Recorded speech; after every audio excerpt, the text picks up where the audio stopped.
Oke, selamat datang di kuliah matematika kontekstual ya. Oke, sekarang kita akan bahas tentang sequence dan summations atau yang kita katakan ini ya, barisan dan deret.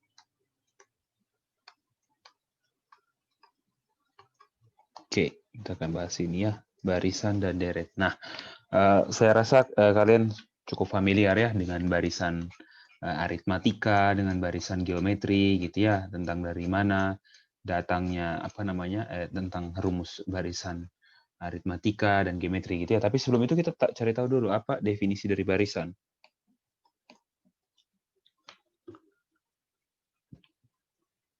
Gitu ya. Yang pertama kita lihat itu gitu ya. Nah, jadi kita lihat barisan gitu ya, barisan suatu himpunan ya itu sebenarnya adalah fungsi ya. Fungsi kita namakan F, misalkan himpunannya namanya S gitu ya. Fungsi dari mana? Dari bilangan asli ke si himpunan S. Gitu ya. Nah, kenapa fungsi? Gitu ya. Contoh, ini barisan suatu himpunan gitu ya. Barisan itu misalkan barisan dari suatu himpunan itu fungsi dari N ke S gitu ya. Contoh, misalkan kalian belajar barisan yang ini ya, satu barisan ini gitu ya, 7, 9, 11, 13 dan seterusnya. Nah, kalau kalian tahu sebenarnya ini apa? Ini tuh fungsi.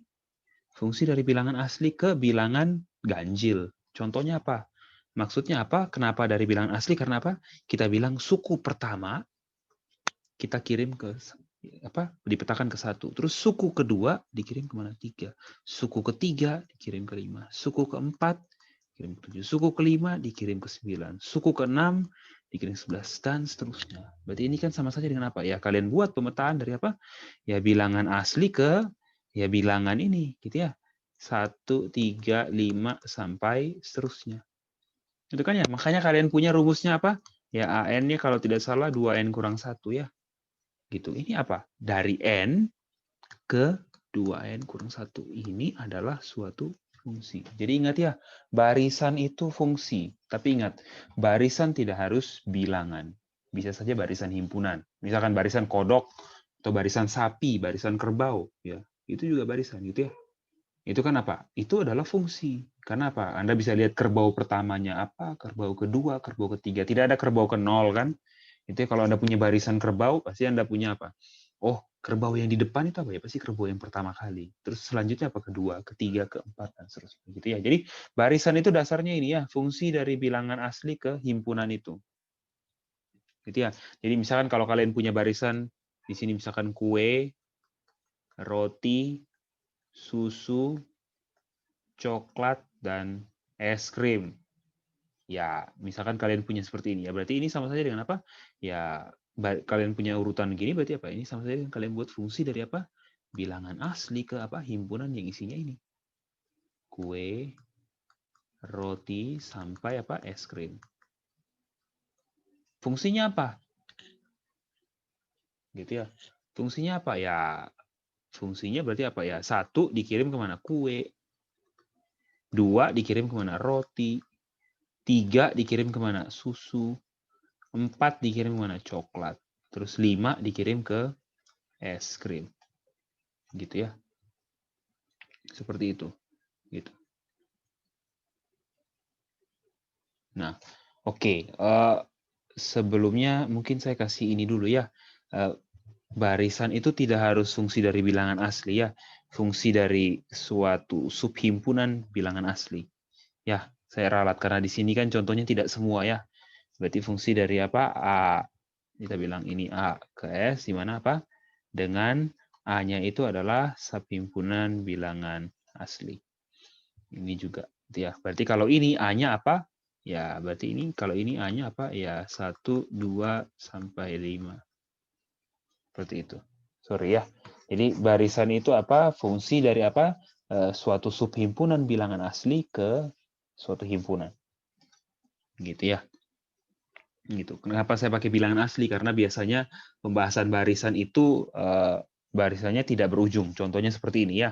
Kalau ini kan kita gunakan bilangan asli, gitu ya. Tapi kalau kita cuma punya barisan yang tidak sampai tak berhingga banyaknya seperti ini, ya berarti kita cuma punya ini ya. Berarti barisan itu tidak harus sampai dari bilangan asli, gitu ya, dari subhimpunan bilangan asli, gitu ya, ke himpunannya. Berarti apa? Kalau kalian punya barisan bilangan, barisan bilangan real, ya berarti apa? Itu adalah fungsi dari mana? Ya subhimpunan bilangan asli ke bilangan real, di mana A itu subhimpunan bilangan asli. Itu ya fungsi. Gitu ya. Ya, maksudnya kenapa fungsi ya tadi? Karena Anda punya apa? Urutan 1, 2, suku pertama, kedua, ketiga, dan seterusnya. Seperti itu ya. Itu barisan. Gitu ya. Contoh barisan Anda sudah banyak tahu ya. Misalkan Anda punya yang pertama apa? Barisan aritmatika. Gitu ya. Kalau barisan aritmatika ini apa ya? Barisan yang ya apa? Selisih gitu ya. Selisih suku yang berurutan itu selalu sama. Barisan yang selisih suku-suku yang berurutan itu bernilai sama. Gitu kan ya? Itu barisan aritmatika. Gitu ya, contoh gitu kan ya. Contoh kalau barisan aritmatika bentuk umumnya gini ya, Anda punya suku pertama A, gitu ya, suku kedua misalkan A plus D, A plus 2D, dan seterusnya. Gitu ya, dengan D itu bedanya. Ini barisan aritmatika ya. Kalau Anda punya barisan geometri, ya berarti apa ya? Barisan yang apa? Bukan selisih ya. Apa ya? Perbandingan. Barisan yang ya perbandingan antara dua suku atau suku-suku yang berurutan. Perbandingan antara apa? Barisan yang perbandingan antara suku-suku berurutan bernilai sama. Gitu ya. Misalkan Anda punya suku, contoh kalau suku pertamanya A, suku kedua AR, suku ketiga AR kuadrat, dan seterusnya. Seperti itu. Gitu ya, itu contoh. Kalau contoh barisan aritmatika misalkan tadi, gitu ya. Ini sukunya berbeda 2 ya. Contoh barisan geometri, misalkan Anda punya 2, 1, 2, 4, 16, 32, 64, 128, 256, 512, dan seterusnya. Gitu ya. Nah, itu contoh barisan geometri, itu barisan aritmatika. Nah, terus kemudian kita bahas yang namanya relasi recurrence. Ya, kita bahas namanya relasi recurrence. Ya, relasi recurrence itu artinya apa? Itu relasi pada barisan yang apa? Ya, suku ke n misalkan itu diperoleh dari ya dapat gitu ya, dapat diperoleh dari suku sebelumnya. Gitu ya. Ini maksudnya relasi rekuren. Contoh apa? Ya barisan Fibonacci ya. Misalkan Anda punya Fibonacci apa? 1, terus ini apa? 2, terus di sini 3, di sini 5, 8, 13, 21, 3 berapa? 34 dan seterusnya. Gitu ya. Karena Anda punya apa? Barisan di Fibonacci ya AN sama dengan apa? AN-1 ditambah AN-2. Nah, apa? Suku ke N diperoleh dari suku-suku sebelumnya. Tidak harus 2 suku ya, bisa 1, 2, atau mungkin bisa 3. Gitu ya. Ini dengan N-nya apa? Minimal 2 kalau tidak salah ya, karena ini suku ke 0. Gitu ya. Ada suku ke 0-nya, suku ke 1, ini suku ke oke. Jangan tadi kita bilang ini ya, suku ke-1, ke-2, ke-3 dan seterusnya. Gitu. Contoh. Terus Anda juga bisa apa namanya? Misalkan dikasih soal gini ya, contoh. Ada lagi contoh di buku. Itu ya.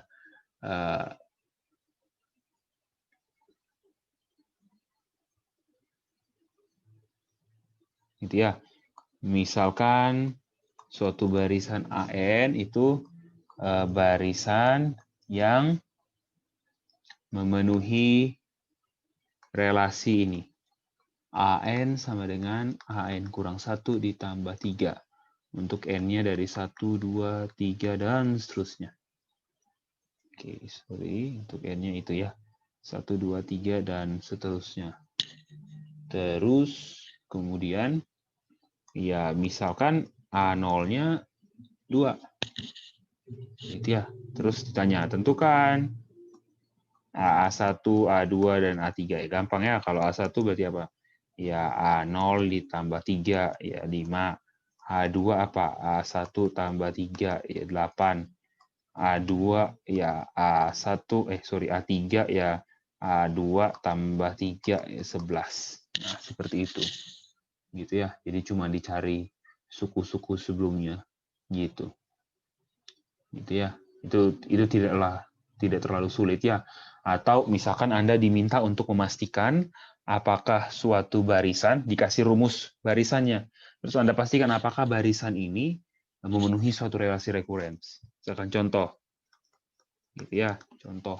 Misalkan Anda punya misalkan AN itu suatu barisan yang memenuhi ini AN sama dengan 3N. Gitu. Misalkan untuk N-nya lebih dari sama dengan 1. Gitu ya. Misalkan gitu. Terus diminta periksa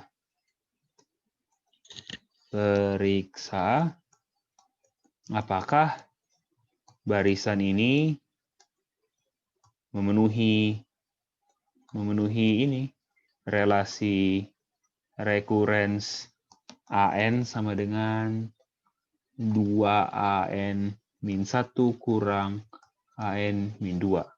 Untuk N-nya dari 3, 4, dan seterusnya. Terus periksa juga dibilang apa untuk ini. Untuk AN, untuk BN gitu ya. Dengan rumusnya apa? BN di situ sama dengan 2 pangkat N.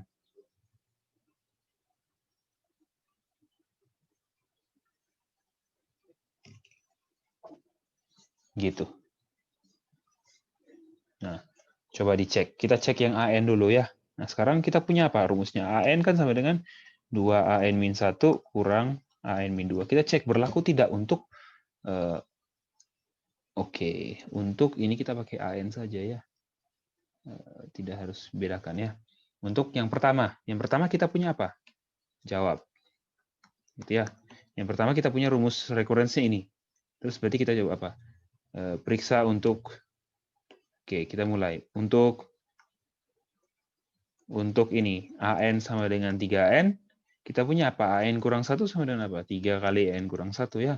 Terus AN min 2 juga sama dengan 3 kali N kurang 2. Berarti kita tinggal tunjukkan kalau AN sama dengan 3N dari ini. Berarti AN apa? 2 dikali apa? 3N min 1 kurang 3 dikali apa? N min 2. Kita coba. Ini apa nih? 6N kurang 6 kurang 3N tambah 6. Ini habis. 6N kurang 3N ya 3N. Itu ya, berarti kita punya apa? AN sama dengan 3N. Sesuai rumusnya. Sekarang kita coba yang 2 pangkat N. Gitu ya. Untuk yang 2 pangkat N. Kita coba, berarti apa kita punya? AN sama dengan 2AN min 1 kurang AN min 2. Ini kan berarti, gitu ya, ini untuk yang pertama tadi. Sekarang yang, oke. Ini untuk yang pertama. Sekarang kita coba. Untuk yang AN sama dengan 2 pangkat N. Ini apa berarti? 2, berarti kan kalau untuk AN 2 pangkat N, AN min 1 apa? 2 pangkat N min 1. Terus AN min 2 ya 2 pangkat N min 2. Berarti di sini apa? Ini 2 kali 2 pangkat N min 1 kurang 2 pangkat N-2. Kita coba. 2 kali 2 pangkat N-1 apa? Ya 2 pangkat N. Ini dikurang 2 pangkat N-2. Ya ini jelas tidak sama dengan 2 pangkat N ya. Oke, berarti kita punya apa? Ya ini berarti apa? Untuk AN sama dengan 2 pangkat N tidak memenuhi. Begitu. Nah, contohnya seperti itu ya. Itu untuk relasi recurrence gitu ya. Terus kemudian salah satu aplikasi dari barisan geometri bisa juga untuk apa?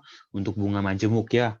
Gitu ya. Untuk bunga majemuk compound interest gitu ya. Anda bisa baca di contoh 11 halaman 160.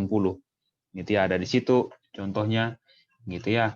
Terus kemudian dari situ Anda juga bisa lihat di halaman 162 dikasih tabel ya. Dikasih tabel tentang rumus-rumus ini ya, barisannya. Yang pertama ada N kuadrat, terus ada N pangkat 3, N pangkat 4, itu jenisnya seperti apa. Ini kalau N kuadrat 1, 4, 9, 16, 25, dan seterusnya. Ini kalau 1, 8, 27, 64, 125, dan seterusnya. Ini 1, 16, 81, 6, 25, dan seterusnya gitu ya. Di situ dikasih semua. Gitu. Ada juga N faktorial seperti itu. Jadi Anda lihat ya banyak sekali jenis barisan. Jadi Anda perlu perhatikan di sini. Nah, terus kemudian dibahas juga tentang deret gitu ya. Nah, di sini diberikan notasi itu ya, sumasi. Notasi sumasi ini ya, notasi sum. Jumlahnya sigma. Pakai sigma. Gitu ya. Jadi kalau kita punya sigma I-nya dari 1 sampai 4 ya berarti ini 1 tambah 2 tambah 3 tambah 4. Gitu ya. Dapatnya 10. Nah, untuk deret ini tuh terkait tentang penjumlahannya sum. Nah, teman-teman juga sudah pasti pelajari ya, kalau kita punya deret aritmatika itu rumusnya kalau tidak salah pakai S gitu ya untuk sum jumlah suku pertama, n suku pertama. Jadi dari suatu barisan aritmatika itu apa? Yaitu setengah dikali n dikali apa? Jumlah suku pertama, kita katakan U1 ditambah jumlah suku ke n. Seperti ini gitu ya. Terus kemudian kalau kita punya deret geometri itu kalau tidak salah kalau kita cari suku ke n-nya apa? Itu sama saja dengan apa? A dikali R pangkat N gitu ya. A dikali R pangkat N min 1 per R kurang 1 gitu ya. Itu jangan sampai dilupakan. Itu ya tentang rumus deret geometri, terus juga rumus deret aritmatika. Gitu ya. Oh sorry, ini A dikali R pangkat N min 1. Gitu ya, ini dapatnya dari mana kan? Dapatnya dari ini ya. Kalau kita punya Sn, itu kan sama dengan apa? 1 ditambah, A ditambah AR ditambah AR kuadrat ditambah sampai apa? Suku ke N berarti AR pangkat N min 1 ya. Terus ini kalau kita kita kali Sn-nya dengan R, ini jadinya AR ditambah AR kuadrat ditambah sampai apa? AR pangkat N min 1 ditambah AR pangkat N. Gitu ya. Terus kalau kita selisihkan, gitu ya, bawah dengan atas, kita kurangi, ini kan dapatnya apa ya? Sn dikurang R. Sn, ini sama saja dengan apa ya? Ini habis ya. Sampai ini habis, sisa ini dan ini. Berarti sisa apa? A dikurang AR pangkat N ya. Terus ini kita balik, gitu ya. RSN dikurang SN, sama dengan apa? AR pangkat N dikurang A ya. Berarti apa? Sn dikali R min 1 sama dengan ini A dikali R pangkat N min 1. Maka kita punya Sn itu sama dengan A dikali R pangkat N min 1 per R min 1. Nah, ini kalau tidak salah berlaku untuk apa? Untuk deret geometri yang menilai rasionya itu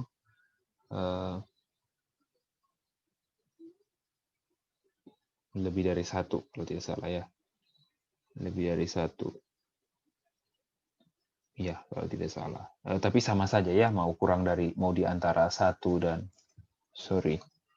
mau di antara 1 dan -1 juga bisa sebenarnya, tidak masalah ya. Nah, seperti ini. Gitu. Di buku diberitahu ya, kalau ini tuh berlaku untuk R yang tidak sama dengan 1. Ya, kalau R sama dengan 1, ya tinggal apa tuh? Ya, jumlahkan A sebanyak N buah gitu ya. Jadinya kita tinggal kalau R-nya sama dengan 1 ya SN-nya apa? Ya A dikali N plus 1. Ya, kan A ditambah A sampai sebanyak N plus 1 kali. Gitu ya. Oh, sorry. Ini bukannya. Ini A dikali N. Gitu ya. Karena kita punya suku pertama kan dari A ditambah AR sampai AR pangkat N-1. Jadi kita punya seperti ini. Itu jangan sampai ini ya. Itu untuk jumlahan, terus kemudian dikasih juga rumus ya. Dikasih juga kalau kalian lihat di tabel halaman 166, dikasih juga rumus jumlahan. Jumlahan dari barisan geometri, terus jumlahan dari ada barisan konstan, gitu ya, barisan berbeda 1, terus barisan kuadrat, pangkat 3, gitu ya, dan seterusnya. Situ dikasih ya. Nah, itu kalau yang pertama, itu kalian lihat ya di tabel halaman 166. Begitu. Terus kemudian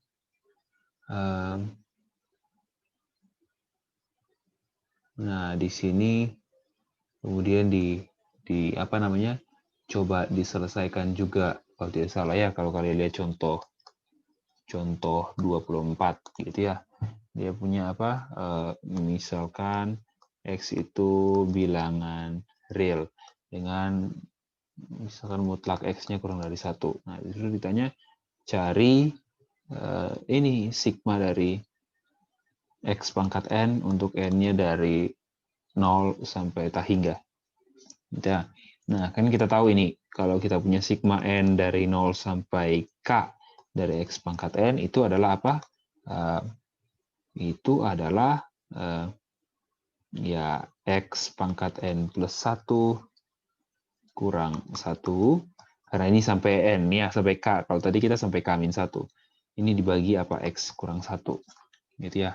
Nah, kan kita mau sampai tak hingga kan ya, berarti kita tahu apa? Ya kalau sigma N sama dengan 0 X pangkat N, ini dari 0 sampai tak hingga, ini kan sama saja dengan apa? Ini ya, limit K menuju tak hingga kan, dari sigma apa? Ya, N0 sampai K, X pangkat N. Kita bisa tulis seperti ini.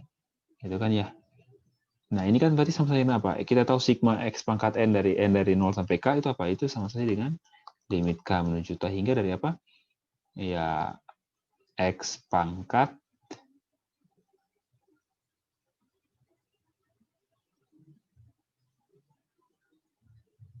Oke, sorry. Ini kalau sampai K, ini X pangkat K ya. Ini berarti sini apa? X pangkat K plus 1 kurang 1 per X kurang 1. Baru tinggal masuk ya. Limit di bawah ya tetap ya, karena tidak ada K. Berarti yang atasnya aja yang ada. Ini kan sama saja dengan apa? Limit K menuju tak hingga dari X pangkat K plus 1 kurang 1. Ini cuma ini saja yang dicari kan, per X kurang 1. Nah, limit ini apa? Ya, X pangkat K plus 1, K menuju tak hingga. Ingat, K-nya, X-nya di antara 1 dan -1 ya. Gitu. Nah, ingat kalau untuk X-nya kurang dari 1, kita punya apa? Ya, X kuadrat kurang dari X, kurang dari 1. Terus X pangkat 3 kurang dari X kuadrat, kurang dari X, kurang dari 1. Berarti apa yang terjadi? Ya, semakin kecil ya. Menuju ke mana? Ya, menuju ke 0. Mendekati 0. Berarti apa? Limit dari ini ya sama dengan apa? 0. Kurang 1 per X kurang 1. Ini kita punya apa? Min 1 per X kurang 1. Atau jadinya apa? 1 per 1 kurang X. Makanya barisan Kalau kita punya deret geometri sampai tak hingga, ya jumlahnya itu 1/1 kurang X. Tapi ingat syaratnya apa? X-nya mutlaknya kurang dari 1. Atau ini artinya apa ya? X di antara 1 dan min 1 ya. Gitu. Seperti itu. Nah, kenapa mutlak X-nya kurang dari 1 ya? Kalau sama dengan 1, bayangkan tak hingga ya. Besar sekali angkanya. Kita tidak bisa menemukan jumlahnya yang pasti. Seperti itu.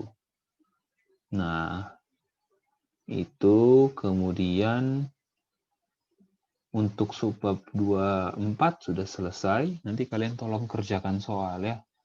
Kerjakan soalnya itu di sini.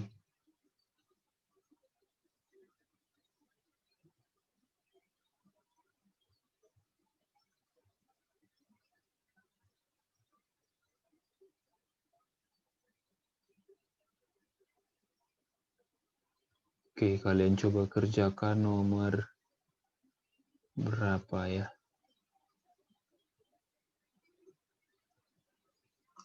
Nomor 12. Terus 16. Ini kerjakan saja ya. Sebagai latihan. Kalian kerjakan. Kalau ada yang bingung, nanti tanyakan saja di grup ya. Nomor 12, 16, kemudian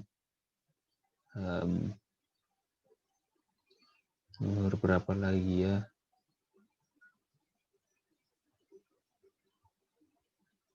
Nomor 32 boleh. 32. Oke, itu saja dulu ya. Nomor itu coba tolong kerjakan ya. Terus kalau ada yang mau ditanyakan silakan. Mungkin sekian untuk ini, nanti kita akan ketemu di video selanjutnya ya. Terima kasih.